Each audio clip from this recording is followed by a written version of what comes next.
하나님 말씀 보시겠습니다. 하나님 말씀 오늘 고린도전서 10장 31절로 보시겠습니다. 하나님 말씀은 고린도전서 10장 31절 말씀. 여러분들이 잘 아시는 성경 구절입니다. 제가 봉독하겠습니다. 그런즉 너희가 먹든지 마시든지 무엇을 하든지 다 하나님의 영광을 위하여 하라. 아멘. 오늘은 기독교 세계관 20번째가 되겠습니다. 기독교와 예술이라고 하는 부분을 살펴보겠습니다. 기독교와 예술 두 번째 시간입니다. 지난 시간도 이제 기독교와 예술에 관한 부분을 살펴보았는데, 기독교와 예술에 관한 두 번째 부분에서 우리가 이제 살펴봐야 될 핵심적인 부분이 뭐냐면, 기독교적 관점에서 예술의 목적은 하나님의 영광이라는 것입니다. 하나님의 영광. 우리가 방금 읽었던 이 바울의 지론처럼 우리는 먹든지 마시든지 무엇을 하든지 하나님의 영광을 위하여 살아야만 합니다. 그건 너무나 당연합니다. 근데 이 하나님의 영광을 위하여 살아가야 되는 아주 중요한 영역이 있는데, 그건 바로 예술이라고 하는 영역입니다. 요즘에 와서는 어느 때보다 더 예술에 관한 관심이 더 굉장히 많이 늘어나고 있고요. 그 예술을 과연 기독교인들은 어떻게 이해해야 되느냐에 관한 질문이 굉장히 많습니다. 오늘은 이제 이 예술과 관련해서 황학만 목사님 이제 그림을 이제 여러분들한테 좀 소개를 하면서 예술에 관한 부분을 좀 설명하고자 합니다. 먼저 황학만 목사님 그림을 먼저 한번 볼까요? 황학만 목사님 그림과 어울려서 이제 최후의 만찬을 어떤 식으로 이해해야 되는가, 요걸 좀 보시고 그 다음에 황학만 목사님의 6월절 만찬이라고 하는 그림을 보도록 하겠습니다. 안드레이 델 카스타뇨라고 하는 그 화가가 그린 그림입니다. 우리가 첫 번째로 봐야 될 이 그림 보게 되면은 이 그림이 되게 낯설죠. 우리가 이제 많이 접하지 못한 그림입니다. 근데 이 그림을 보게 되면은 이 뒷면에 식탁을 사이에 두고서요, 그리스도와 가룟 유다의 이 대립을 보게 됩니다. 여러분들 여기서 가룟 유다가 누굴 것 같습니까? 예. 식탁 앞쪽에 있는 사람이 가룟 유다입니다. 가룟 유다만 유독 혼자 서 있고 나머지 예수님과 12 제자들이 식탁 뒤쪽에 이렇게 배열되어 있습니다. 이렇게 해서 의도적으로 가룟 유다와 예수님을 대립의 관계로 이렇게 보여주고, 그리고 이 최후의 만찬이라고 하는 이 사건, 성경에서 얘기하는 이 만찬 사건이 궁극적으로 의미하는 바가 무엇인가라고 하는 부분을 우리가 인식하지 못하게 지금 만들었습니다. 그러니까 여러분들, 제가 지난 시간에도 여러분한테 말씀드렸던 것처럼 성경의 소재를 사용했지만 여기서 성경의 이 메시지가 아니라 르네상스 시대의 인본주의 메시지를 여기에 심어놨다는 것을 여러분들은 기억해야만 합니다. 원래 이 최후의 만찬과 관련해서 우리가 이해해야 될 것이 뭐냐면, 예수 그리스도께서 6월절 이 만찬을 통해서 이 당신 자신이 대속의 제물이 된다고 하는 것이 사실은 이 6월절 만찬의 핵심이죠. 그런데 이 작품 구성에서 보게 되면은 6월절 만찬에 관한 부분은 별로 관심이 없고요.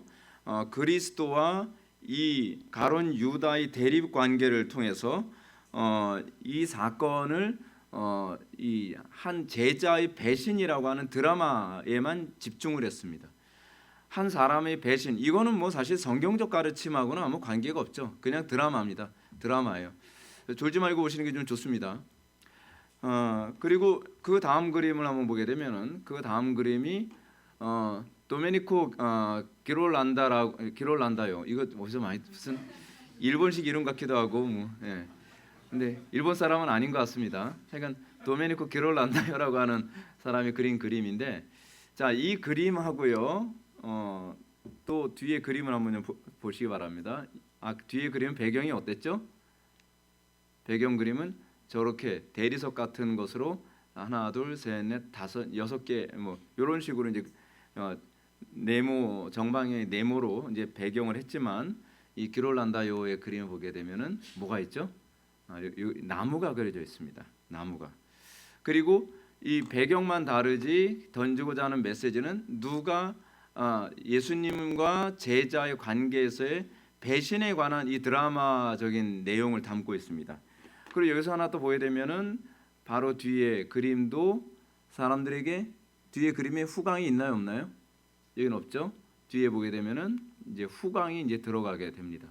후광이 들어가면서 이제 태양 숭배 사상하고도 좀 연결이 있다라고 하는 그런 것도 있어요. 근데 흥미로운 게 뭐냐면 그 다음 그림입니다. 여러분들 이 그림의 이제 그림을 보게 되면은 여기서 이제 최후의 만찬의 이 그림은 비로소 이제 원근법이 이제 처음으로 이제 사용된 그림이기도 합니다. 근데 원근법이 사용되는데 원근법이 예수님의 얼굴을 중심으로 해서 이렇게 초점이 이렇게 맞춰져 있습니다. 그래서 여러분들 벽 쪽에 있는 그림도 보게 되면은 굉장히 과학적인 이 방법을 사용해서 그림을 그렸어요. 근데 흥미로운 게 뭐냐면 배경입니다. 또 배경이 굉장히 흥미로운 게 뭐냐면 아까 배경이 어땠죠? 아까 배경을 보게 되면은 나무가 있는 배경이었죠. 근데 뭐가 없어졌죠? 대리석 창문 5개인가가 그게 없어졌죠. 그러니까 대리석 창문의 그 모습은 그 대리석은 창문으로 바꿔버리고 창문 뒤에 있는 그림은 이 기롤란다요의 이 나무 그림을 집어넣습니다. 그래서 이렇게 합성이 됩니다.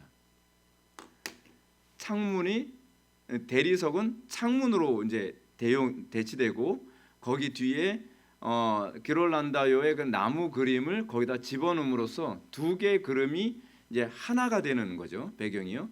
근데 그리고 나서 이제 뭐가 없어지냐면 가룟 유다가 저 무리 안으로 들어갑니다. 무리 안으로 들어가는데 중요한 게 뭐냐면 다빈치는 원래 굉장한 과학자이기도 했거든요. 그래서 다빈치가 이 그림을 그리면서 어떤 작업을 했냐면 가룟 유다는 이제 배신자의 대명사잖아요. 근데 이 배신자와 관련된 사람들의 인물을 다 확인을 해서 그의 골격이라든지 이미지라든지 그런 것에 해서 배신자의 보편자를 만듭니다. 항상 다빈치의 그림의 특징이 뭐냐면 다빈치는 뭘 그리고 싶었다고 얘기하냐면 제가 전에 이성에서의 도피를 강조하면서 그런 얘기했습니다. 다빈치는 영혼을 그리기를 원했습니다. 다빈치는 그 영혼을 그리기 원했다라고 하는 것은 이 배신자의 영혼, 배신자의 보편자를 그리기 원했던 겁니다. 그러니까 보여지는 어떤 사람으로서의 가룟 유다가 아니라 과연 이 배신자에 관한 배신자의 영혼은 어떤 모습일까? 그런 보편자 얼굴은 무엇일까 해서 배신자와 관련된 사람들을 수도 없이 많이 찾아보고 그 얼굴들을 조합을 해서 가장 배신자의 이 보편자의 모습을 이렇게 가룟 유다로 이제 그림을 그려놓은 거죠. 얼굴을요. 근데 이제 중요한 건 이겁니다. 우리가 최후의 만찬이라고 하는 이 그림을 보면서 우리는 뭘 얻어야 됩니까? 아까 제가 말씀드렸던 것처럼 최후의 만찬이라고 하는 이 사건을 통해서 예수 그리스도 즉 궁극적으로 빵과 포도주를 떼시면서 대속 제물로 죽으시는 십자가에서 돌아가실 당신 자신을 예표한 그 부분을 예언한 것이 사실은 최후의 만찬이거든요. 근데 여기서 가룟 유다까지 이 테이블 뒤로 가버립니다. 테이블 뒤로 간 이유는 뭐냐면 이제는 사람들이 마치 드라마를 구경하는 것과 같은 우리는 관객이고 그림을 보는 사람들이 이제 관객이고 그리고 저쪽에서 마치 TV 드라마에서 무슨 일이 일어나는 것처럼 그것을 들여다보는 그런 화면으로 바꿔버린 거예요. 그래서 여러분들 TV에서도 보게 되면은 시청자들이 보는 걸 염두로 해가지고서 사람들이 다 테이블에 앉으면 이쪽 방향은 안 앉고 반대쪽 방향에만 앉잖아요. 그래서 시청자하고 눈을 맞추고 시청자들이 나를 보고 있다고 하는 그런 염두로 사람들이 서로 대화를 나누잖아요. 지금 이 모습이 딱 그 모습입니다. 이 모습을 보게 되면 우리는 관객이에요. 그림을 보고 있는 사람들은. 그리고 사람들에게 뭘 보도록 만드는 거예요? 자, 여기서 배신자는 누굴까? 그래서 가룟 유다는 누굴까 찾아보세요라고 하는 궁극적으로 성경의 메시지를 전혀 사람들이 관심 갖지 못하게 만드는데 성공한 대표적인 그림입니다. 그 사람들이 여기서 그리스도의 십자가 사건에 대해서 묵상하라고 거기서 은혜를 받아야 되는데 사람들이 재미있게 이 사람은 베드로일까? 이 사람은 도마일까? 이 사람은 요한일까? 이 사람은 가룟 유다일까? 사람들이 무슨 숨은 그림 찾기 하듯이 이런 식의 이 예수님의 십자가 사건과 관련되어진 이 유월절 사건을 유월절의 정신을 쏙 빼버리고 인간적인 드라마에 관심을 갖게 만드는 유흥적 요소로 바꿔버렸다는 거예요. 이게 얼마나 끔찍한 사건인지 모릅니다. 그래서 사람들이 대부분 이것에 관심을 갖고 주로 최후의 만찬하게 되면 사람들은 다 못 떠올려요. 근데 이 다빈치의 이 그림을 떠올리면서 유월절 그 만찬의 정신은 그냥 사라져 버린 거죠. 르네상스 정신을 성경의 소재를 가지고 르네상스 정신으로 다 집어넣어 버린 겁니다. 아주 끔찍한 그림이에요. 근데 그 다음에 그림이 이제 황만 목사님이 이제 그린 그림입니다. 황만 목사님 이제 유월절 만찬이라고 하는 그림을 그렸는데, 유월절 만찬의 그림은 이제 우리는 그 사건을 무슨 드라마를 보듯이 우리가 쳐다보는 것이 아니라 우리가 그 유월절에 참여해야 된다라고 하는 것을 염두에 두고, 누가 가론 유다인지 황만 목사님은 그것을 사람들한테 보여주는 데 관심이 없습니다. 그래서 제자 그 당시에 있었던 것처럼 이 유월절 만찬은 사람들이 바닥에 앉아서 서로 두루 마시면서 예수님이 이것은 나의 빵이다, 이것을 받아 먹으라, 이것은 나의 피다, 받아 마시라 라고 하는 이 유월절 만찬의 그림을 디자인하고 이렇게 그림을 그리고요. 그리고 나서 6개의 컵이 이렇게 나란히 이 바깥쪽으로 튀어나오게 그려졌는데, 이 그림을 통해서 황만 목사님이 궁극적으로 의미하는 바는 이겁니다. 누가 그 잔을 받을 것인가? 에 관해서 질문을 던지는 겁니다. 이제 우리도 그 잔을 받아야 된다.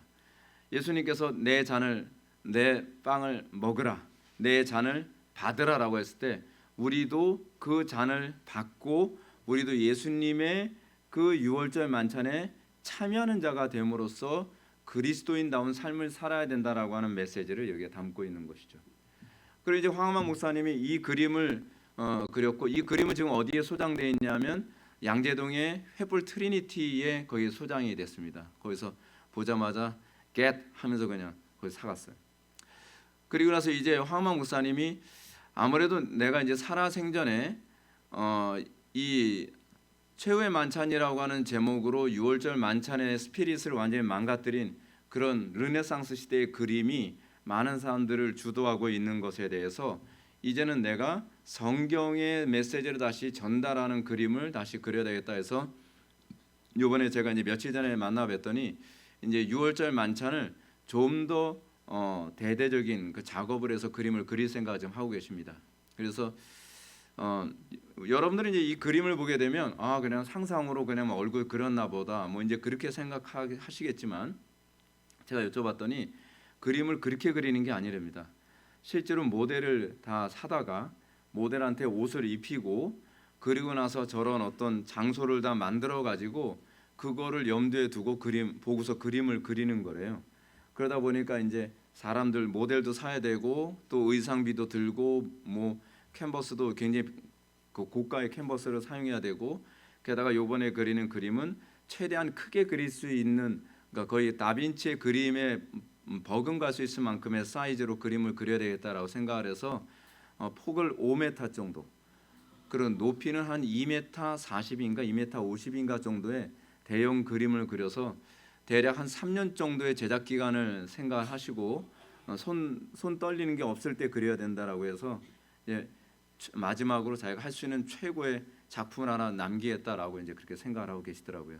대략 예산은 한 1,000만 원 정도 잡고 있다 그럽니다.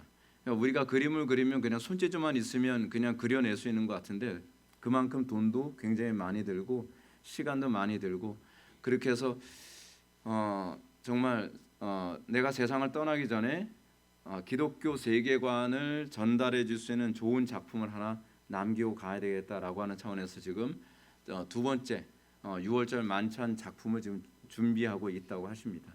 그래서 여러분들이 이제 생각날 때마다 좀 기도를 해 주셨으면 좋겠습니다. 그리고 하나님의 영광을 위한 그림이라는 차원에서 이제 이거입니다. 황만 목사님의 하늘 두루마리라고 하는 그림입니다. 이 찬송가의 하늘을 두루마리 삼고 바다를 먹물 삼아 그 크신 하나님의 사랑 어찌다 말로 표현하랴, 그렇게 하면서 이제 그 찬송가의 가사 또 시편에 나오는 그 말씀을 염두에 두고 이 하늘과, 그래서 하늘에 이제 못이 이제 박혀 있는 그 모습, 거기다 이제 그림 그런 부분들, 그리고 파도가 치는 것을 이렇게 바다를 묘사하면서 하나님의 사랑이 얼마나 광대하고 얼마나 위대하고 얼마나 넓은가라고 하는 부분을 이 그림을 통해서 이제 볼 수 있는 거죠. 그냥 풍경화가 아닙니다. 그래서 이 그림을 보면 볼수록 하나님의 크고 깊으신 그 사랑, 그리고 이 파도처럼 밀려오는 하나님의 그 사랑을 우리가 그림을 볼 때마다 느낄 수 있도록 이런 그림을 또 작품을 만드셨습니다. 그래서 모든 예술은 항상 하나님의 영광에 초점이 맞춰져야 되는. 근데 그렇다고 해서 여러분들 여기에 십자가 하나 없고요, 무슨 종교적인 어떤 상징물 같은 거 하나도 없습니다. 그럼에도 불구하고 이 그림을 통해서 사람들은 하나님의 사랑을 느낄 수 있도록 묘사를 했다는 겁니다. 거기에 당신 자신의 영혼을 여기다가 다 녹여 넣는 거죠. 그렇게 함으로써 기독교 예술이 나오게 되는 겁니다. 참고로 여러분들 이 이미지는 원하시면 제가 카톡으로 보내드리겠습니다.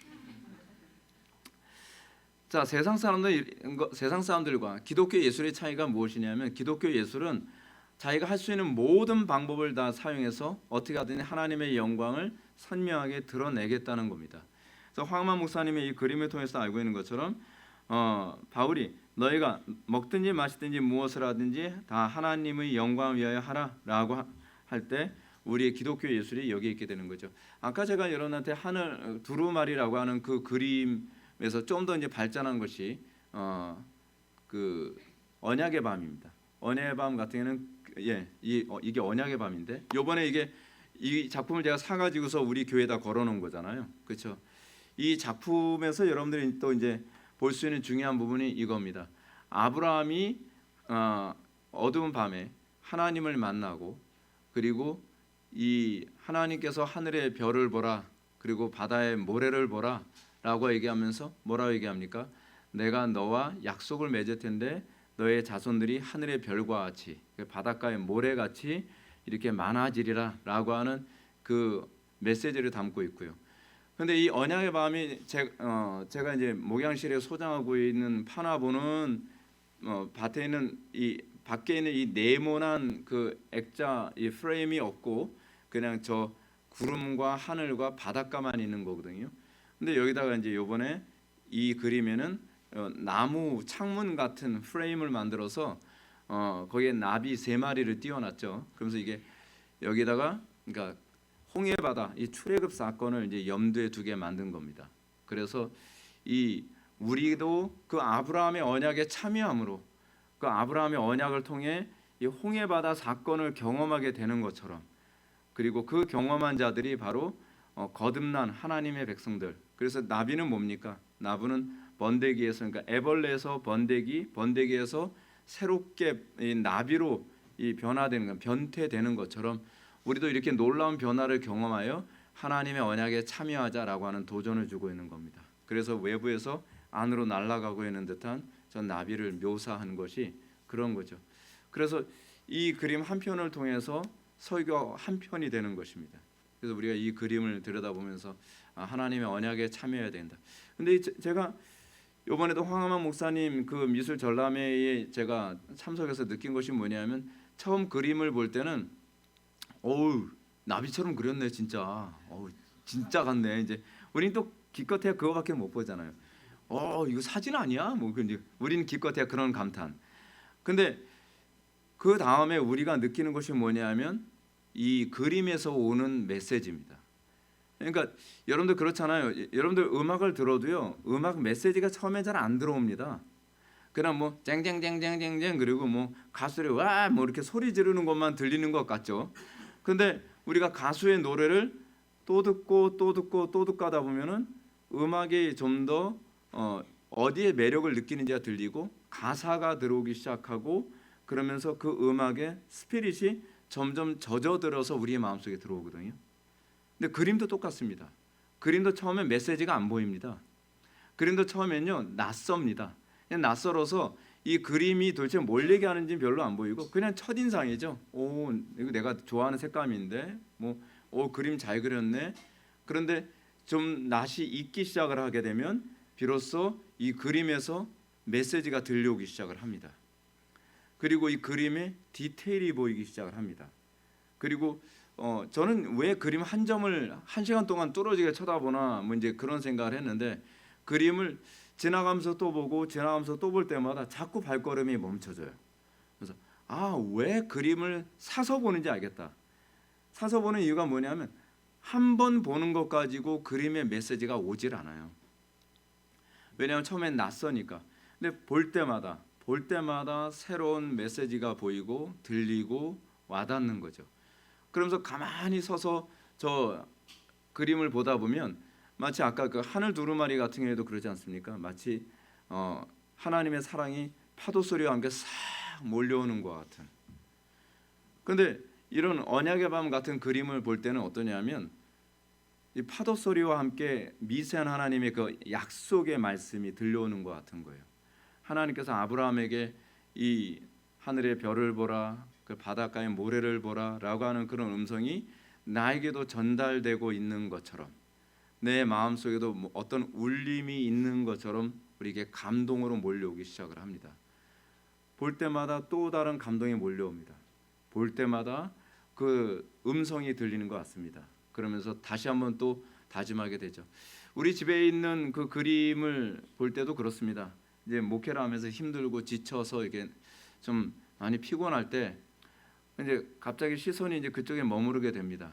이제 시선이 머무르면서 저 그림을 쳐다볼 때는 어떤 느낌이냐면, 그래, 하나님의 언약이 나를 붙들고 있지. 언약을 잊고 있었거든요. 지치면, 그 힘들고 괴로우면 언약 잘 안 떠오르거든요. 근데 그 언약을 다시 되새기면서, 그렇지, 하나님께서 아브라함에게 주셨던 그 고요한 중에 주셨던 그 음성이 나에게도 다시 또 들려오는 것 같습니다. 그래서 내가 너와 언약하였고 내가 너를 떠나지 아니하리라. 그래서 내가 너에게 그 약속한 것은 반드시 지키리라라고 하는 그런 메시지가 다시 들려오는 것 같습니다. 그래서 또 힘이 돼요. 놀랍게도 그림을 보는데 힘이 됩니다. 그리고 다시 도전할 수 있게 됩니다. 그래서 제가 이 그림을 한 점을 사서, 물론 제가 이제 원본은 살만한 능력이 안 되니까, 원본은 워낙 비싸가지고 원본은 못 샀지만 이 판화본이라고 해서 원본하고 느낌이 똑같습니다. 거의 다르지가 않아요. 그래서 그 판화본을 사서 우리 교회 로비에다가 걸어놓은 이유가 뭐냐면, 우리 교회 성도들이 또는 우리 교회 학생들이 그냥 뭐 기독교 세계관 뭐 그런 그림이 있대라고 하는 게 아니라, 진짜 그 그림을 또 보고 또 보고 또 보고 하면서 우리 교회 학생들이 이걸 느낄 수 있게 해주고 싶은 거예요. 그냥 카더라가 아니라 진짜 보고 느낄 수 있도록 해서 아이들이 기독교 세계관은 그냥 이론이 아니라 실제로 저렇게 실천하는 사람이 있구나. 여러분, 이런 그림을 그리는 사람은요, 전 세계에 독보적입니다. 화엄한 목사님밖에 없어요. 그리고 이 종교개혁 이후에 최고의 그 우리 프로테스탄트, 특히 이제 개혁파 화가라고 하게 되면 렘브란트를 꼽는데, 렘브란트가 되면 아주 유명하지 않습니까? 빛의 화가라고 해서 굉장히 그림을 잘 그리는 독특한 화가인데, 렘브란트 이후에는 기독교적인 메시지를 저렇게 강렬하게 전달하는 화가는 없다 그럽니다. 그런데 화엄한 목사님이 내가 그 대를 이어서 이런 기독교 메시지를 전달하는 화가가 되고 싶다 해서 이렇게 그림을 그려서 작품을 남기시는 거거든요. 그러니까 우리가 아마 그 이런 분들의 작품은 나중에 가서는 굉장히 높이 평가를 받을 거라고 저는 생각을 합니다. 자, 그래서 우리는 이 예술에 관한 부분에 대해서 다시 돌아가야 되면 그렇습니다. 예술에 대한 접근은 이제 두 가지로 나뉩니다. 곧 하나님의 영광이냐 또는 사람의 영광이냐, 둘 중에 하나입니다. 하나님의 영광을 나타내는 사람은 음악을 하든 또는 글을 쓰든 그림을 그리든 무엇을 하든지 하나님의 영광을 나타내는 데 관심이 있습니다. 근데 중요한 건 이겁니다. 하나님의 영광을 나타내려면 하나님의 영광을 봤어야죠.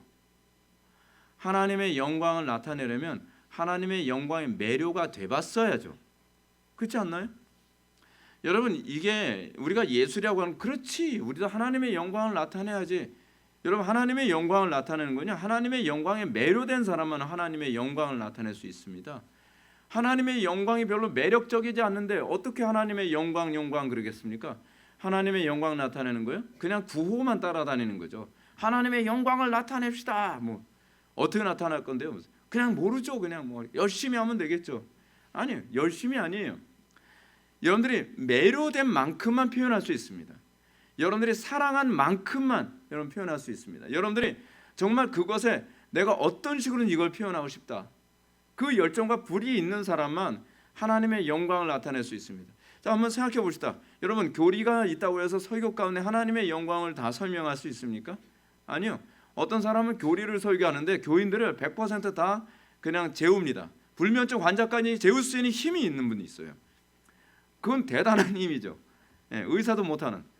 근데 여러분 그게 뭡니까? 자기부터도 하나님의 영광 얘기하면 자기도 졸린 거예요. 그렇지 않나요? 하나님의 영광이 뭔지 자기가 모르는 거예요. 교리를 안다고 해서 하나님의 영광이 아니고요. 뭔가 성경을 막 달달달 외운다고 해서 하나님의 영광을 나타낼 수 있는 것이 아닙니다. 내가 그 하나님의 사랑을 알고 내가 하나님의 영광에 흠뻑 빠져서 내가 만나는 모든 사람들에게 하나님의 영광을 증거하고 싶어야 하는 겁니다. 그랬을 때 정말 같은 설교를 한다 하더라도요, 사람들이 그 설교를 들으면서 하나님의 영광 어떻게 매료될 수 있는 거죠. 같은 매료될 수 있는 거예요. 그럼 제가 남편님 예를 한번 들어볼게요. 제가 옛날에 그 고등학교 때 좋아했던 그 가수 중에 한 명이 이문세였거든요. 이문세. 근데 이문세가 이제 광화문 연가라든지 뭐 그런 노래를 막 불렀어요. 근데 이문세가 노래 부르는 거 보면요, 굉장히 매력적입니다. 그러니까 뭐가 매력적이냐면 그의 어떤 뭐 노래 부르는 모습 그런 게 매력적인 것이 아니라 진짜 이 사람 광화문에서 무슨 일이 있었던 사람 같아요. 그냥 그거 보면은 광화문을 그냥 거니고 싶은 거예요. 진짜 이 노래를 들으면요. 그러면서 너무 낭만적이고 너무 매력적이라서 왠지 나도 그 노래를 부르고 싶은 거예요. 자, 근데 생각을 해보세요. 어떤 사람한테 자기 광화문 연가라고 하는 노래 아무 매력을 못 느끼는 사람이 있어요. 기타 지금 노래 불러봐. 그러면 사람들이 그 노래 듣고서 어떻게 생각할까요? 안 부르고 싶다. 안 불었어. 그러면 어떻게? 여러분, 내가 그 노래를 부를 때 상대방의 매력을 느껴야 되는 거 아닙니까? 같은 악보라도, 같은 가사라도 어떤 사람이 부르면 안 듣고 싶고 그냥 안 부르고 싶은 거예요. 근데 그래서 여러분 그 오리지널 싱어가 그래서 중요한 거 아니겠습니까? 오리지널 싱어가 노래를 부르면 이게 이런 곡이었어? 그래서 막 매료가 되는 거죠. 그 매력적으로 느껴지는 겁니다. 매력적으로요. 근데 우리가 똑같은 복음을 전한다고 해서 모든 사람들이 다 매력적으로 느끼는 게 아닙니다. 내가 하나님의 아름다움을 느껴본 적이 없는데 예수 믿으세요. 예수 믿는 게 얼마나 좋은데요. 얼마나 좋은데 얼굴 보니까 별로 안 좋아 보여요. 자기는 예수 믿는 것에 대한 매력이라든지 그 즐거움이라든지 기쁨을 사실 자기가 모르는 거예요. 그렇게 해서 전도가 되겠습니까? 어떤 분이 이렇게 얘기해요. 전도하면 믿음이 자란대요. 아니요, 믿음이 자란 사람이 전도하는 겁니다. 뭘 말을 이렇게 자꾸 이렇게 거꾸로 하는지 모르겠어요. 아니 내가 그리스도에게 매력을 느끼지 않은 사람이 전도라면 뭘 전하겠습니까? 그러니까 이런 거죠. 예수 믿으면 복 받아요. 예수 믿고서 우리 교회에서는 좋은 대학 간 사람들이 많아요. 예수 믿고서요 병 고침 받아요. 아니 예수 믿는 것과 병 고침 받는 게 별로 크게 관계가 없어요. 예수 믿는 것과 복 받는 거 별로 크게 관계가 없어요. 크게요. 왜요? 예수 믿고 가난해진 사람들도 되게 많거든요. 근데 예수를 믿고서 내가 자유함을 얻었습니다. 내가 예수를 믿고 죄로부터 자유함을 얻고 내가 정말 인생의 기쁨을 알게 됐고 그런 내 속에 있는 변화, 그리스도 안에 있는 그 아름다움을 알 때 우리는 그 사람이 저 사람은 진짜 예수 믿는 게 행복한가 보구나. 그렇게 돼야 되는 건 아니겠습니까? 그러니까 이 땅을 살아가면서 우리는요 하나님의 영광을 위해서 사람들한테 얘기하고 말하는 걸 행복하는 사람이 그 사람이 진짜지. 지식은 많이 얘기하는데 결국 삶 속에서는 하나님의 영광의 아름다움과 매력을 주지 못해요. 전 이거 진짜 문제 있다고 생각합니다. 하나님을 안 사람은요 하나님의 그 매력에 감동이 안 될 수가 없습니다. 아무리 입이 무거운 사람이라도요 하나님의 영광의 아름다움을 아는 사람은 말을 안 할 재간이 없습니다. 속에서 벅차오르거든요. 벅차올라요. 너무 위대해서 너무나 영광스러워서요. 근데 요즘 기독교인들 입이 너무 무겁잖아요. 입이 무거운 건요 제 속에는 제가 생각하기에는 그 속에 하나님의 영광의 아름다움, 그리스도 안에 있는 그 아름다움을 사실은 감각해 본 적이 없어서 그렇습니다. 자기가 그걸 느끼면 말을 안 하고선 견딜 수가 없죠. 왜냐하면 그게 우리의 본성이거든요. 우리 본능적으로 그렇습니다. 자, 황금송아지의 죄, 사람을 예배하기 위한 하나님의 형상화. 하나님의 영광을 위하여라는 표현은 꼭 종교적인 영역에만 국한되지 않죠. 모든 영역에서 예술적인 활동은 하나님의 거룩하신 속성을 나타내므로 그분의 영광을 드러낼 수 있습니다.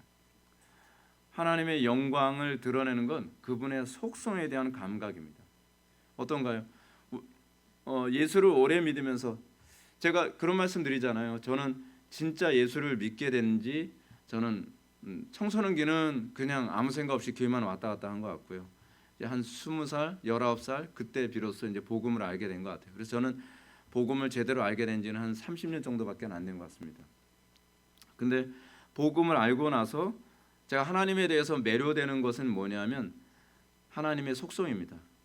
하나님의 그 지혜로움, 하나님의 그 온유하심, 선하심, 그리고 두려움, 강인하심, 하나님에게서 나타나는 그 영광스러운 속성을 알아가면 알아갈수록 정말 설교를 한다는 것이 이렇게 영광스럽구나라는 생각을 많이 하게 됩니다. 누군가가 얘기했던 것처럼 이 땅을 살아가면서 최고의 복은요 설교자라고 얘기를 합니다. 왜냐하면 하나님의 영광을 그리고 하나님의 말씀을 대언할 수 있다는 것만큼의 큰 복이 어디 있습니까? 그런데 문제는 하나님의 그 영광을 대언하는 건요 참 힘든 게 뭐냐면 하나님의 영광을 봐야 되는 게 우선입니다. 그러다 보니까 조금 고달픕니다. 조금 고달프. 왜냐하면 하나님의 영광이 이렇게 잘 안 보이거든요. 그러니까 여러분들 단편적인 예를 들어서 그렇잖아요. 구약에 나오는 선지자들에게 하나님께서 그냥 이러면 좋잖아요. 예레미야, 야, 내가 너에게 이런 말을 전한다. 그래서 말씀 딱 듣고서 그냥 레코딩해서 그냥 딱 카피해서 그냥 얘기하면 되는 것처럼 보이잖아요. 근데 그게 아니에요. 구약에서 얘기하는 선지자들은요, 하나님을 경험한 사람들입니다. 하나님을 그냥 지식적으로 아는 사람이 아니라 하나님을 경험해서 그 경험에 못 이겨 터져 나오는 것이 구약의 선지자들이에요. 그러다 보니까 하나님께서는 모세에게 모세를 통해서 하나님에 대해 전달하는 데서 먼저 하나님을 대면하고 전달해요. 선지자들도 하나님의 말씀을 증거하기 전에 천상 어전회의에 먼저 참여하고 그를 전달하게 해요. 근데 하나님을 대면한다는 것이 얼마나 두렵고 어려운 일인지 다니엘이 어느 날 하나님을 만납니다. 하나님을 만난 다니엘의 모습이 어떠냐면 거의 죽은 자와 같았더라라고 얘기합니다. 그 하나님의 임재와 그 권위가 너무나 압도적이라서 죄악된 본성을 입고 있는 인간으로서는 버틸 수가 없는 거예요. 그래서 거의 죽은 자와 같았던 다니엘을 다시 이렇게 세워주고 그에게 힘을 주시면서 다니엘에게 말씀을 전하게 합니다. 근데 호세아서도 그렇지 않습니까? 호세아서도 그렇고 거기 어디죠? 구약의 이사야도 그렇습니다. 그래서 에스겔에게도 그렇습니다.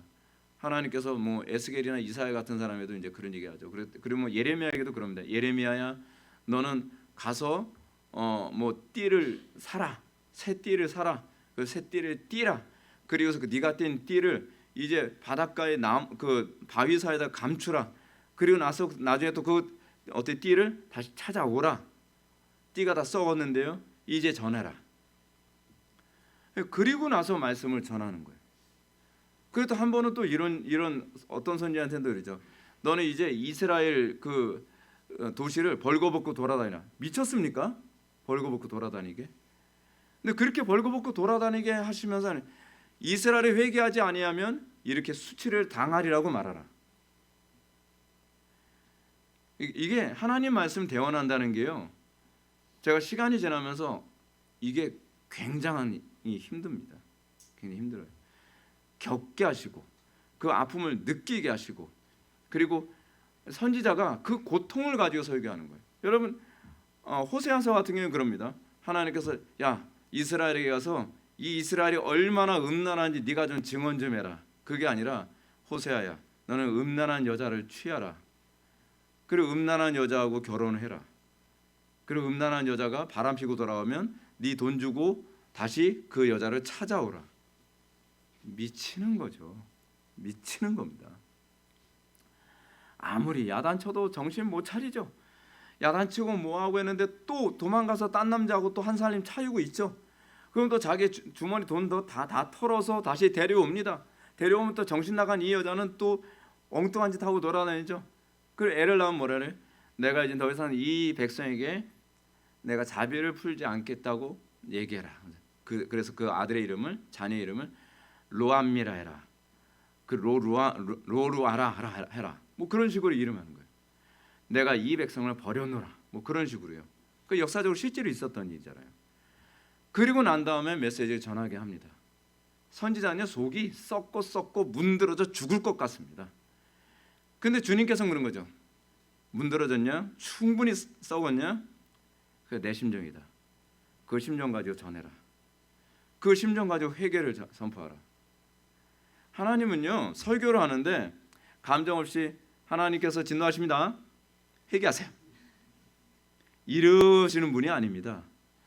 선지자가 하나님의 심정을 똑같이 느끼게 만듭니다. 하나님의 속상함을요, 속에서 막 우라가 치밀 정도로 다 속상한 그 감정을 일단 느끼게 하시고, 메시지가 아니라 전인격을 전하게 하는 것입니다. 여러분, 하나님의 영광을 나타낸다는 게 바로 그겁니다. 하나님의 영광을 나타낸다는 것은요, 하나님을 경험한 만큼만 하나님의 영광을 나타낼 수 있습니다. 어떤 사람만 하나님을 드러낼 수 있겠습니까? 배부르고 등 따스하고 속 편하고 내 마음대로 하고 싶은 대로 다 하고 이기적으로 살면서, 그러면서 하나님 대언한다 또는 하나님 영광 위에서 산다? 웃기는 얘기죠. 저는 그런 사람들 보면 철이 덜 들었구나. 하나님의 영광 나타나는 게 뭔지도 쥐뿔도 모르는, 하나님의 속상함을 알기나 하면서 저런 소리를 하나. 그렇잖아요. 하나님의 그 안타까움을 알기나 하는가. 자기는 사실 전혀 모르고 있거든요. 자, 그래서 하나님의 영광을 나타낸다는 것은 일단은 하나님의 그분의 그 속성을 경험한 만큼만 알 수 있는 것이고, 그래서 황한만 목사님을 만나면 그렇습니다. 황한만 목사님이 그런 그림을 그릴 수 있는 건요, 황한만 목사님이 그만큼 묵상이 많고, 그리고 황한만 목사님을 보면은 진짜 마음고생이 되게 많습니다. 그분이요, 고독하고 힘들고 그래요. 그래서 여러분들 혹시 반 고흐라든지 뭐 다빈치라든지 이런 사람들에 관한 부분들, 여러분들 생애를 잠깐 조금 보시게 되면 굉장히 좀 고달픈 인생을 많이 살았습니다. 고흐 인생 같은 경우는 특히 그래요. 그러다 보니까 자기의 고뇌, 그러니까 이런 거죠. 저는요, 예술 작품이란 이런 거라고 생각합니다. 뭘로 표현할 수가 없는 거예요. 자기의 이 고독한 심정을, 자기 속에서 일어나는 이 내면을 뭘로 표현할 수가 없는 거예요. 근데 표현하지 않고서 내가 견딜 수가 없는 거예요. 내가 그 견딜 수 없는 자기의 감정을 뭘로 표현한 거냐면 그림으로 표현하는 거예요. 그럼 여러분, 그 그림에 뭐가 담겨 있겠습니까? 영혼이 다 담길 수밖에 없죠. 내 감정, 내 속에 있는 안타까움, 속상함, 아무도 몰라주는 걸 그림으로 표현을 하는 거예요. 그래서 여러분들 때로는 고흐 같은 사람의 그림을 보게 되면요, 저는 그림 잘 볼 줄 모르지만 황한만 목사님 때문에, 황한만 목사님 괜히 그림 보는 법 가르쳐주지, 자꾸 그림에 돈 쓰고 싶게 만들어요. 자꾸. 근데 그림이 얼마나 아름다운지를 알기 시작을 하는 거예요, 제가. 근데 고흐의 그림을 보게 되면 고독함이 느껴져요. 근데 그게요, 빛을 통해서도 느껴집니다. 색감에서도요. 굉장히 뭐랄까요, 그 그림을 보면 마음이 짠한 그런 느낌, 그렇죠? 그런 그림들이 느껴져요. 그런 색감이. 이걸 표현하고 싶은 걸 그 사람들은 그 색감으로 표현하고 있는 거예요. 그냥 어떤 부분에서는 그냥 정물화처럼 또는 자화상처럼 그림을 그린 것 같은데, 거기에 그 고뇌함, 그 외로움, 그런 속상함, 그거를 어떻게 하든지 표출하고 싶은 거예요. 표출하고 싶은 거. 근데 우리 그리스도인들이 어떤 문학 작품이라든지, 그렇지 않으면 어떤 그림을 그린다든지, 그렇지 않으면 어떤 음악을 작곡을 한다고 했을 때, 이거죠. 저 사람들이 내 심정을 알아줬으면 좋겠어.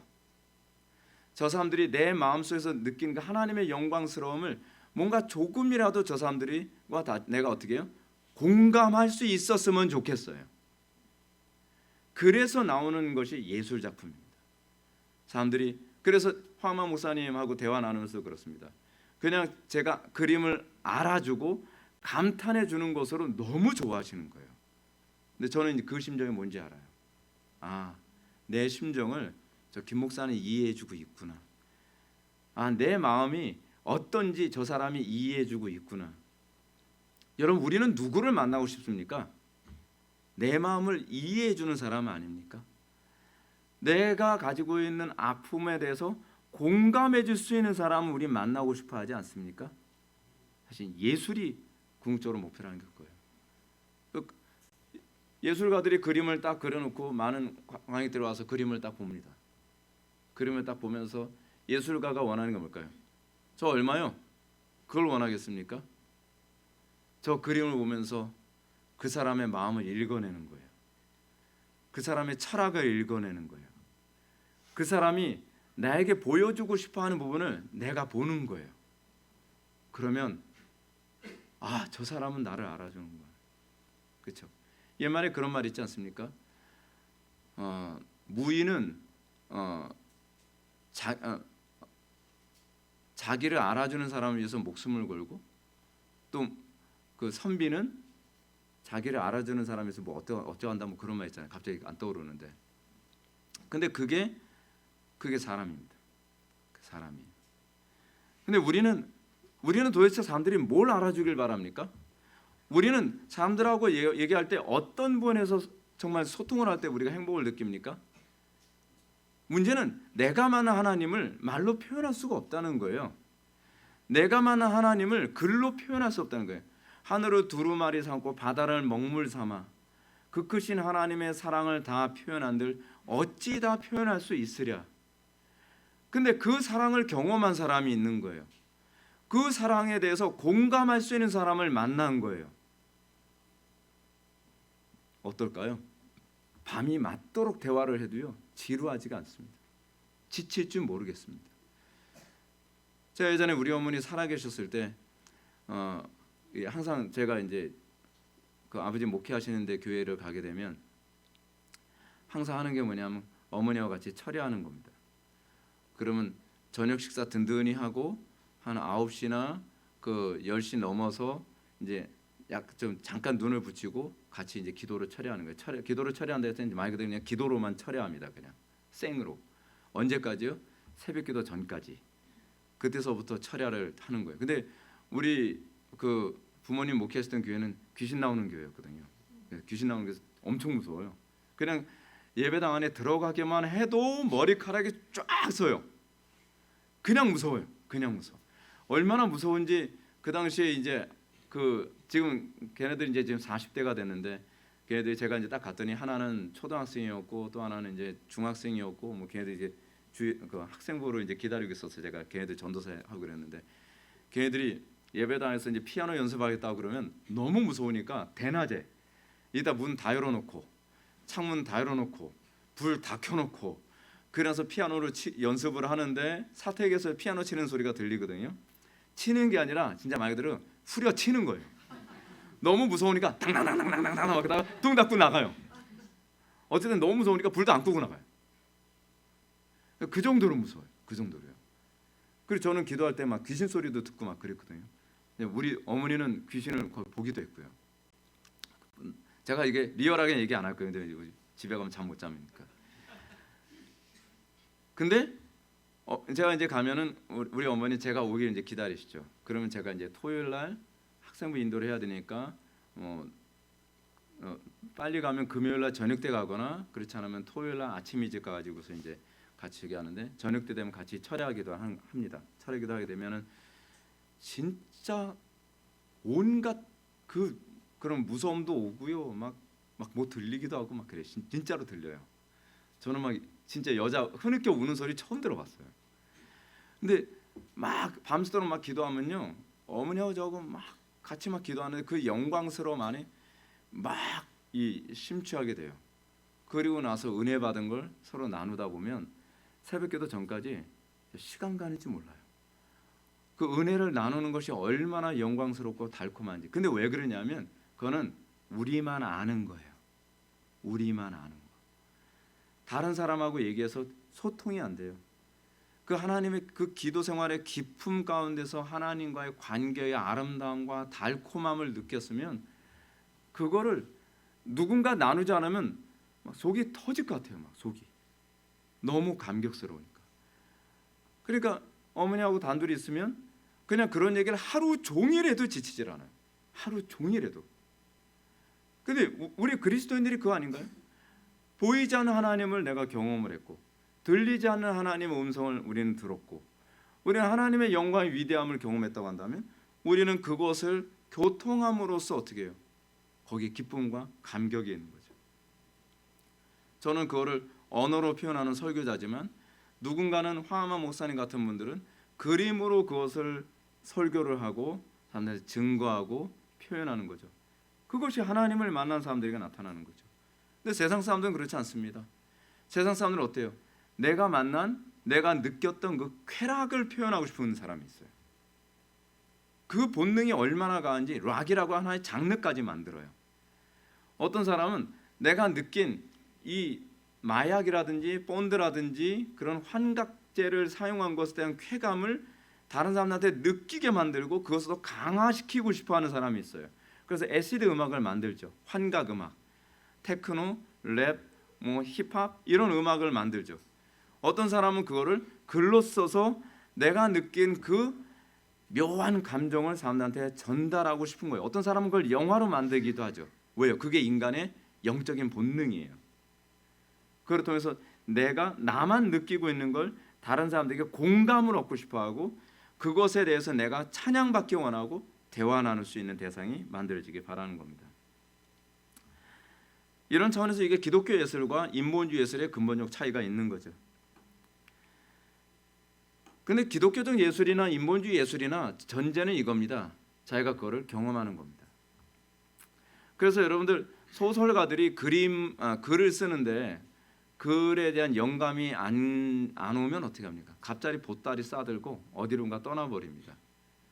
와이프한테 얘기도 안 하고 어디 갔냐 그러면은 아무래도 영감이 떠오르지 않아서 그걸 경험하기 위해서 가는 거예요.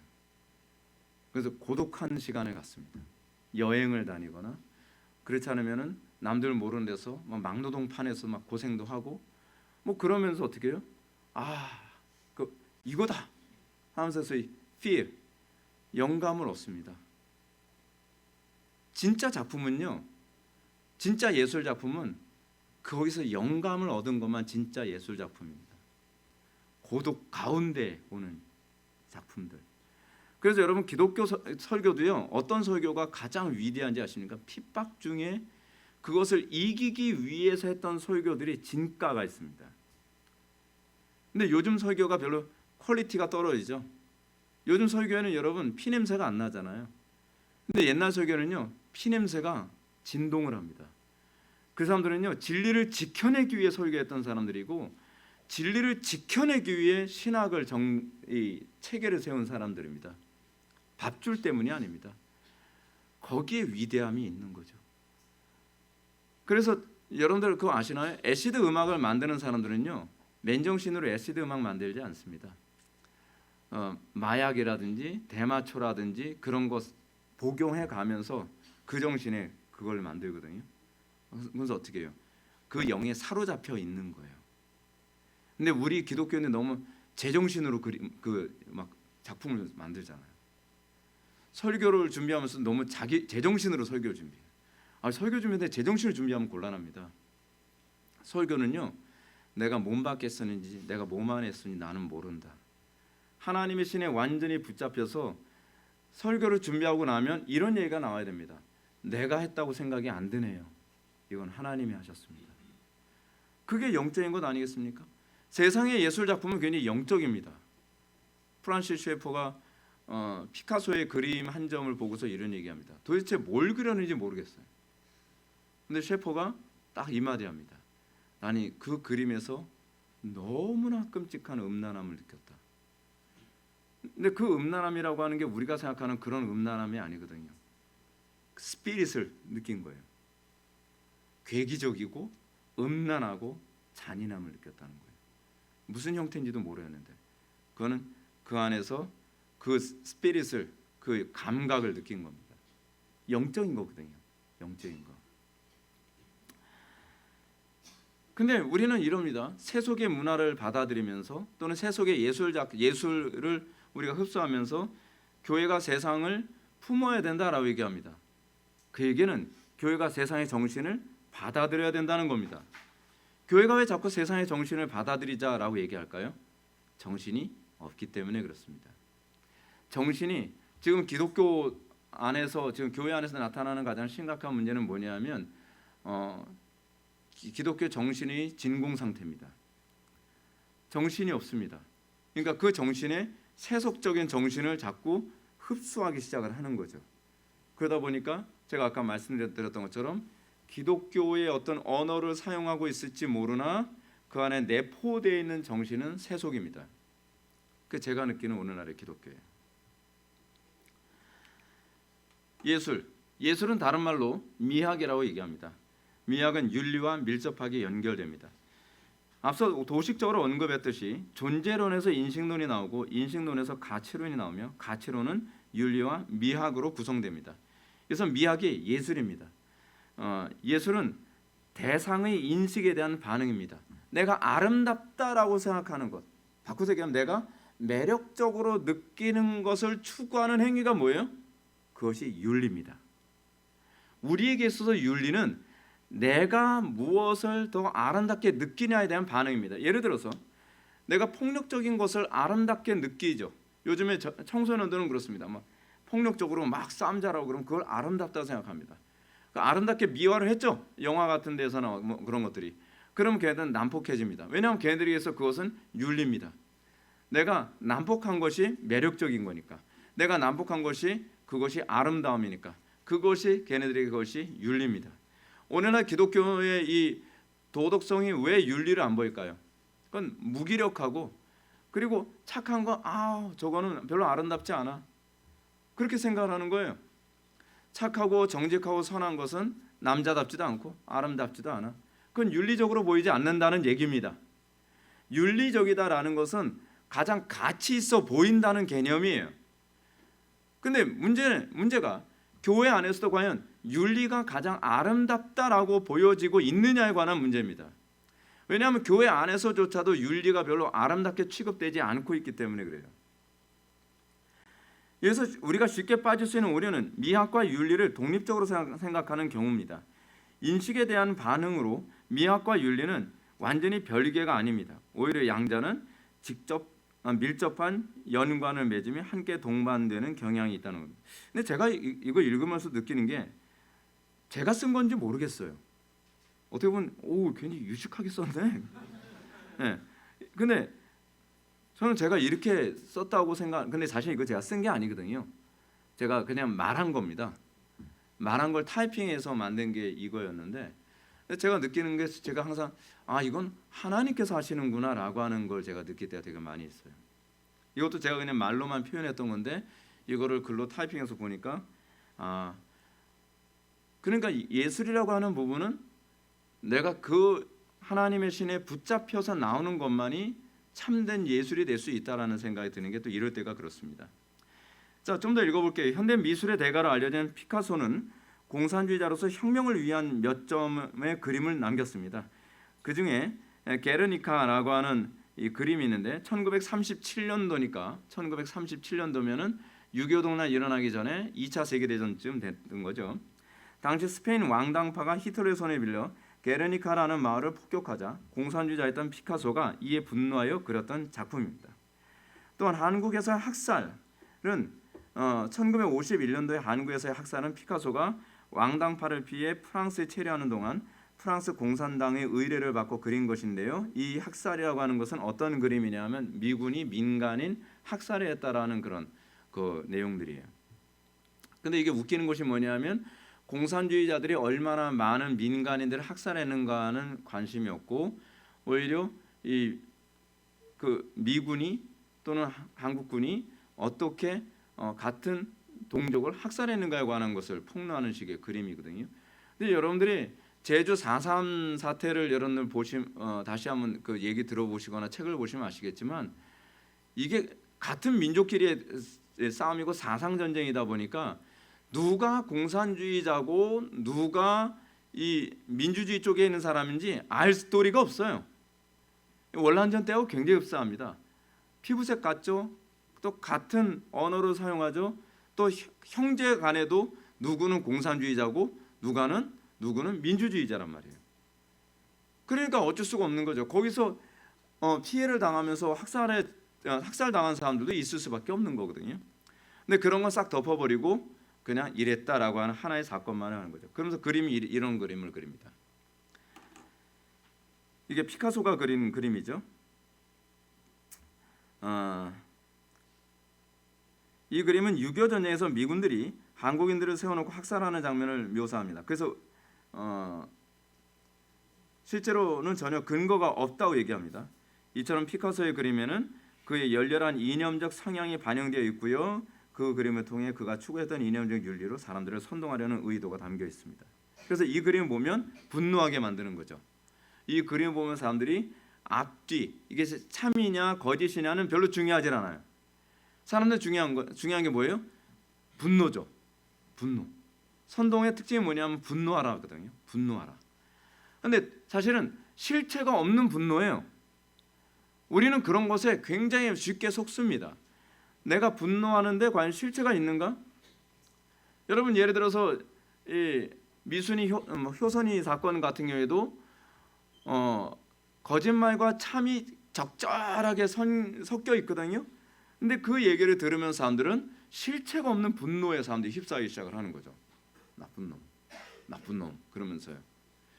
근데 우리는 이런 부분에 관해서 실체를 알려고도 하지 않습니다. 일단은 내가 분노했고 내가 누구를 적으로 일단 규정을 했으면 일단은 그 사람들이 억울했는가 억울하지 않았는가에 관한 입장은 우리는 이때 덮어버리고 맙니다. 근데 그게 예술의 힘이에요. 예술은 매력을 느끼게 만들고 설득하게 만듭니다.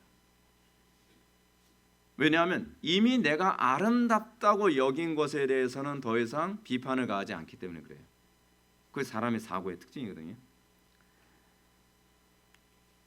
그래서 예술은 윤리와 밀접하게 연결됩니다. 한번 봅시다. 어떻게 예술가가 다른 사람에 대해서 무관할 수 있겠습니까? 냉담한 상아탑에 갇혀 다른 사람들이 그리도 풍부히 제공하는 삶을 외면하는 것이 가능할까요? 아닙니다. 어떻게 그것이 가능하겠습니까? 회화는 아파트나 치장하기 위해 존재하는 것이 아닙니다. 그것은 적과 싸우며 공격과 수비를 행하는 하나의 전투무기입니다. 그것이 바로 예술입니다. 예술은 전투무기입니다. 어느 시대든지 예술은 그런 전투무기로 사용됐습니다. 이게 피카소가 한 말입니다.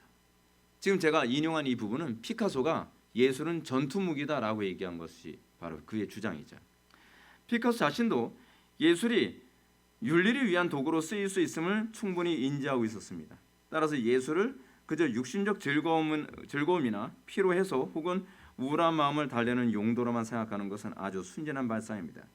예술은 분명히 궁극적으로 예술가가 목표하는 가치관을 대중에게 전달하고 그 가치관을 특정한 윤리 방향으로 이끌어가는 역할을 합니다. 왜냐하면 어떤 존재에 대한 인식은 반드시 예술, 즉 미학과 윤리로 표현되어 있기 때문에 그렇습니다. 예술 작품을 통해서 우리는 내가 어느 쪽을 아름답게 여길 것인가를 선택하면 어느 쪽을 추하다고 여길 것인가를 규정하게 만드는 겁니다. 이미 미의 기준을 잡았다고 한다면 다른 한쪽은 추의 기준이 됩니다. 그리고 이 어떤 것을 아름답다라고 규정하면 그것은 윤리가 되는 것이고 그 아름다움의 밖에 있는 것은 반윤리로 규정되어지는 겁니다. 이것이 미술이 가지고 있는 특징입니다. 예술이라고 하는 것은 엄청납니다. 자, 기독교적 예술을 창조하려는 노력이 필요하다. 우리는 자신의 취향에 맞춰서 하나님을 예배할 수 있는 방법을 찾으려 합니다. 이는 바울이 말한 바 그리스도와 벨리알의 조화를 시키는 작업이나 다름없습니다. 마치 빛과 어둠을 함께 하도록 하려는 혼합주의적 사고죠. 차라리 세속의 락, 헤비메탈, 힙합 같은 장르를 만들고자 했던 그들의 노고만큼 교회도 교회 음악이라는 장르를 새롭게 만들어내기 위한 큰 수고를 감내할 필요가 있습니다. 어떤 사람이 교회 음악이라고 하는 장르를 만들어낼 수 있을까요? 속된 말로 미친놈이어야 됩니다. 저 같은 사람은 안 돼요. 죽었다 깨어도. 왜냐하면 저는 음악에 별로 소질이 없거든요. 근데 음악에 탁월한 소질이 있으면서 내가 하나님을 어떻게 표현할 것인가에 관해 내가 벅차서 내가 하나님을 표현하고자 하는 그 영광에 붙들린 바 되지 않으면 장르는 나오지 않습니다. 세속의 장르는 그래서 나온 겁니다. 내가 좋아하는 그 무엇인가를 다른 사람들과 같이 누리게 만들고 싶은 거예요. 같이 즐기게 만들고 싶은 거예요. 그 충동이, 그 전염시키고 싶은 충동이 락이라고 하는 장르가 나오게 만든 것이고, 힙합이나 테크노나 헤비메탈 같은 음악을 만들게 되는 거죠. 데스메탈 같은 건 뭡니까? 헤비메탈보다 더 이게 심한 게 데스메탈이거든요. 헤비메탈이 요즘 교회 음악에서도 많이 사용하거든요. 그러니까 찬양하는 할 때 보게 되면은 뒤에서 일렉 기타 가지고서 막 메탈 음악을 그 기타로 막 연주하는 거 보면 정말 좀 제가 들으면서 스트레스를 받습니다. 그 메탈 장르를 섞은 거거든요. 근데 사람들에게 더 강렬하게 사람들한테 임팩트를 주고 싶으니까 어떤 장르를 또 사용하냐면 데스메탈이라고 하는 장르까지도 나오기 시작합니다. 데스메탈은 죽음을 찬양하는 거거든요. 근데 그 죽음을 찬양하는 게 어떻게? 자기가 그거를 찬양을 하는데 다른 사람도 같이 찬양하게 만들고 싶은 거예요. 근데 우리는 요즘에 그런 얘기 많이 하죠. 교회가 CCM에 락을 사용해도 됩니까?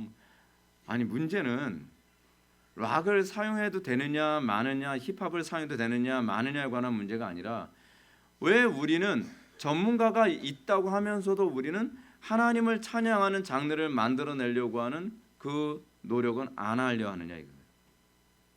그렇잖아요. 그런 사실 안 믿는 사람들은 이런 고통스러운 그 과정을 통과해서 하나의 장르가 나오는 거거든요. 하나의 장르는요, 새로운 창조입니다. 마치 해산의 수고라고 하는 과정을 통해서 나오는 것 같습니다. 근데 해산의 수고를 하기 싫으니까 세속 장르에서 만들어낸 그 해산의 수고로 만들어낸 걸 그대로 갖다가 하나님을 찬양할 수 있다고 얘기하니까 점점 더 혼란스러워져 가는 거죠.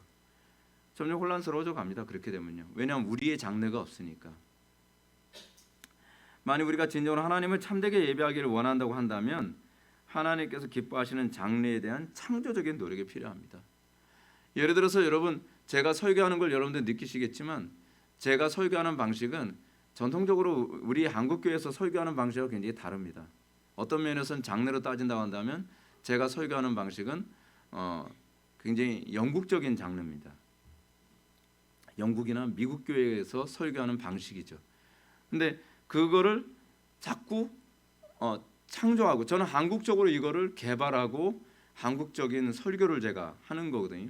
거기에는 굉장한 몸살이 필요하고 해산의 수고가 필요한 겁니다.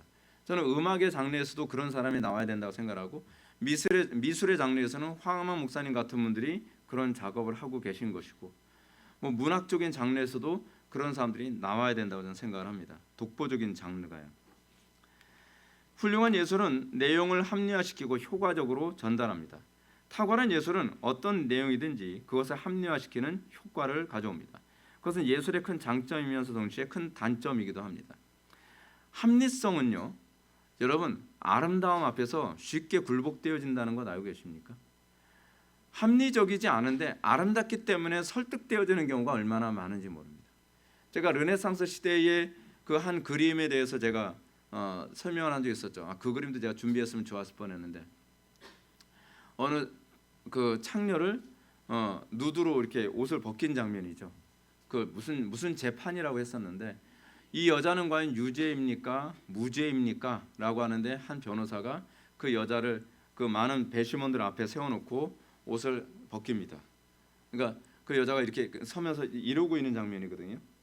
근데 많은 사람들이 그 여자의 그 아름다운 나체를 바라보면서 뭐냐면 너무나 아름답죠, 그 여자가. 그래서 마치 그 아프로디테를 보는 것 같다. 아프로디테가 왜 이쁘냐? 앞으로 봐도 이쁘고 뒤태를 봐도 이뻐서 아프로디테. 그런 것 같아요, 제가 보기에. 근데 아프로디테의 환생인 것 같다라고 이제 그렇게 보는 거예요. 그러면서 이렇게 얘기합니다. 무죄, 합리성은 없습니다. 그 여자가 어떤 죄를 저질렀는가? 그 죄의 사건의 전말은 무엇인가? 그렇기 때문에 과연 유죄인가 무죄인가는 중요하지 않다는 겁니다. 아름다우면 무죄. 근데 그게 르네상스 시대 정신입니다. 르네상스 시대의 정신이 무엇입니까? 아름다움 안에는 신성이 깃들어 있다고 생각하는 겁니다. 여성의 아름다움에는 아프로디테의 아름다움이 깃들어 있고, 남성의 아름다움에는 아폴론의 그 신성이 깃들어 있다고 생각을 하는 거죠. 왜 그렇게 얘기하는가? 아름다움에 사람들이 도취되면 그 다음서부터는 합리적인 사고를 잃어버리기 때문에 그렇습니다. 이게 영화가 그렇습니다. 영화에서요 굉장히 비도덕적이고 반윤리적인 불륜이라든지 그런 모습을 합니다. 근데 그거를요 굉장히 아름답게 묘사를 합니다. 굉장히. 과거에 한 20년 전에 나왔던 영화 중에 프리스트라고 하는 영화가 있었다 그러죠. 사제입니다. 한국말로 번역을 하면. 근데 신부가 동성애하는 영화래요. 저는 본 적이 없는데 저는 그 얘기만 들었어요. 어떤 이미지도 한 번도 본 적이 없어요. 근데 옛날에 그 신상원 씨인가 나주놀타리에서 이제 그 얘기를 하는 걸 제가 이제 강의 시간에 들었는데, 프리스트라고 하는 영화를 보게 되면 동성애 자체가 굉장히 혐오스럽잖아요. 근데 그거를 그냥 한편의 그림처럼 영화를 미학적으로 만들어 버린 거예요. 그러니까 사람들이 프리스트라고 하는 영화를 딱 보고 나오는 관객들의 반응이 이거였다는 겁니다. 아름다운 한 폭의 그림을 보고 나온 느낌이다. 그 아름다움에 사람들이 도취되어서 윤리 도덕에 대한 논리적 사고는 다 마비가 돼버리고 마는 거예요. 그것이 예술의 힘이에요. 그것이 미학이 가지고 있는 힘입니다. 자, 그래서 예를 들어서 아나운서 같은 사람들이 연설을 하면 내용 자체의 시비를 떠나서 옳고 그르냐라고 하는 걸 떠나서요, 아나운서가 말하면 다 맞지 이렇게 얘기를 해요. 아나운서가 얘기했기 때문에 왜 맞습니까? 아나운서들은 그렇게 훈련을 하거든요. 거짓말을 얘기해도 진실처럼 들리게 하는 법을 배워요. 그것 중에 하나 뭐냐면 발음입니다. 발음을 정확하게 낸다는 것은 어떤 무언의 메시지를 전달하냐면 저 사람은 틀림없이 정확한 정보를 전달하고 있어라고 하는 느낌을 준다는 거예요. 반대로 우리가 발음이 부정확하게 되면 신뢰도가 떨어집니다. 뭐 저 사람 얘기 뭐 들어도 그만 안 들어도 그만. 근데 여러분들 아나운서 훈련이 된 사람들이 대중 가운데 딱 들어 있으면요, 대화를 하게 되면 그 사람이 말하는 건 사람 다 쳐다보게 됩니다. 일단은 발음이 굉장히 좋고요. 두 번째는 뭐냐면 발성이 굉장히 좋습니다. 발성을 할 때 어떻게 발성을 하냐면 공명이라고 하는 방식으로 발성을 하는 법을 배웁니다.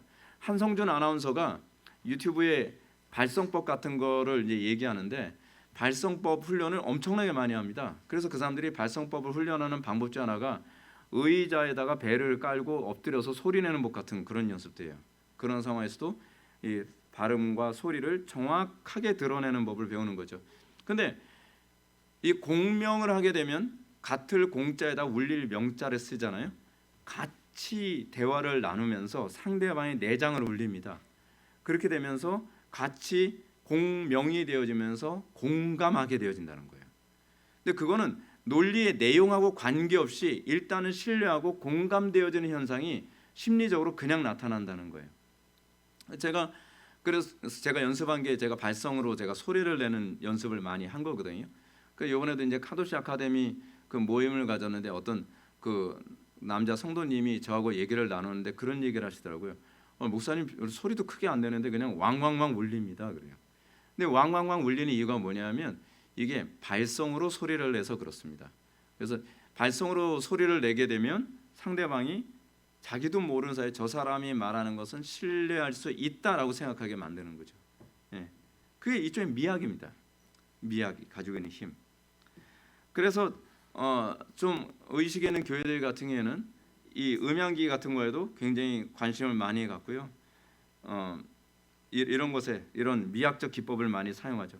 칼빈은 음악은 하나님의 선물이기에 오용되지 않도록 각별히 주의해야 한다고 강조했습니다. 만약 하나님의 선물이 오용되고 왜곡된다면 그것은 많은 악의 원인이 될 수 있다고 호소했습니다.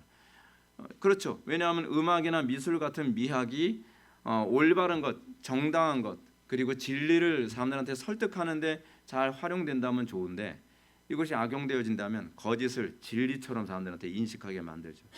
근데 오히려 진리를 얘기하는 쪽에서 이 부분을 제대로 활용하지 않아 가지고 오히려 진리를 더 선명하게 사용할 수 있는 걸, 활용할 수 있는 것을 안 한다면 그거는 게으름이 아닌가라는 생각이 듭니다. 그래서 저는 개인적으로요, 신학교 교육 과정에서 반드시 발성법 배워야 된다고 생각을 하고요. 그리고 반드시 이 발음 훈련도 해야 된다고 생각을 합니다. 그리고 항상 텍스트를 읽는 방식에 있어서도 주어와 목적어 이런 부분도 쉼표 그거 다 생각해서 사실은 말을 해야 되거든요. 그러니까 예를 든다면 제가 그랬잖아요. 생각해서 말을 해야 되는 거거든요 라고 얘기하는 거하고 생각해서 말을 해야 되는 것이거든요. 다릅니다. 전달하는 게 완전히 다릅니다. 저는 굉장히 이런 부분에 예민하기 때문에 그런 거 발음하는 거를 굉장히 귀담아 듣는데 정확하게 끊습니다. 여기서 한 템포 쉬어야 되는 것과 그냥 한 템포로 쉬지 않고 말하면 이게 이 강조하는 부분이 묻힌다는 걸 알아요. 그래서 어떤 사람은 메시지는 굉장히 좋은데 끊는 법을 정확하게 알지 못해서 이 강조하는 부분이 전달이 안 되는 경우가 굉장히 많이 있거든요. 그런데 사실 이건 신학교에서 해야 되는 부분입니다. 왜냐하면 진리를 다루는 학문이니까. 그렇게 해서 이 소위 설교자가 어떤 부분을 전달한다고 했을 때 이것이 진리를 전달하는 겁니다 라고 하는 걸 회중들이 그냥 메시지 자체에서도 공감을 할 수 있게 만들어야 되는 거죠. 그래서 제가 여러분들한테 설교할 때 이렇게 쉬는 게 그냥 쉬는 게 아니라 멋있으라고 쉬는 게 아니라 어떤 부분을 강조하고 이 잠깐의 텀을 두고서 정적이 있을 때 사람들이 순간적으로 더 귀를 확 기울이게 되거든요. 그런 부분이 사실은 미학적인 방법론이기도 합니다. 이런 훈련이 우리 기독교인들에게서도 굉장히 많이 필요하고요. 여러분들 길거리 다니면서 전도한다고 했을 때 여러분들이 전도를 하면서도 막 이렇게 못 알아듣게 얘기하면 여러분들 신뢰가 되겠습니까? 그렇지 않잖아요. 우리가 마치 진실을 얘기하고 있고 진리를 얘기하고 있다는 느낌을 주려면 우리의 자세나 말투나 표정이나 음성이나 훈련돼야 됩니다. 믿음이라고 한다고 해서 대충 가는 게 아닙니다. 믿음은 오히려 더 온전한 걸 추구하는 것입니다.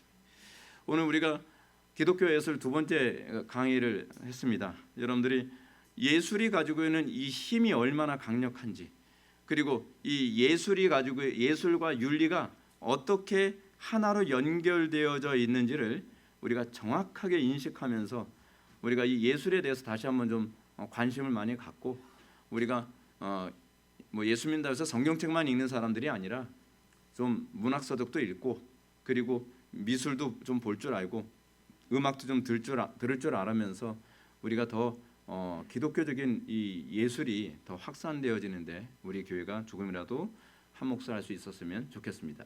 기도하고 마치겠습니다. 사랑이 많으신 하나님, 우리가 오늘 기독교와 예술이라고 하는 이 부분을 통해서 하나님께서 우리에게 허락하여 주신 이 예술의 영역을 통해 우리가 어떻게 하나님을 영화롭게 할 것인가를 다시 한번 생각하는 시간을 가졌습니다. 우리 10년 가운데에 하나님께서 허락하여 주신 그 영역에서 더 하나님을 영화롭게 할 수 있는 그 지혜와 열정과 힘을 더하여 주시고 무엇보다도 우리의 삶 속에서 하나님을 영화롭게 하고자 하는 그 불이 가득하여 우리가 모든 면에서 하나님의 영광을 나타내는 그리스도인들이 되게 하여 주옵소서. 예수님의 거룩하신 이름으로 기도드리옵나이다.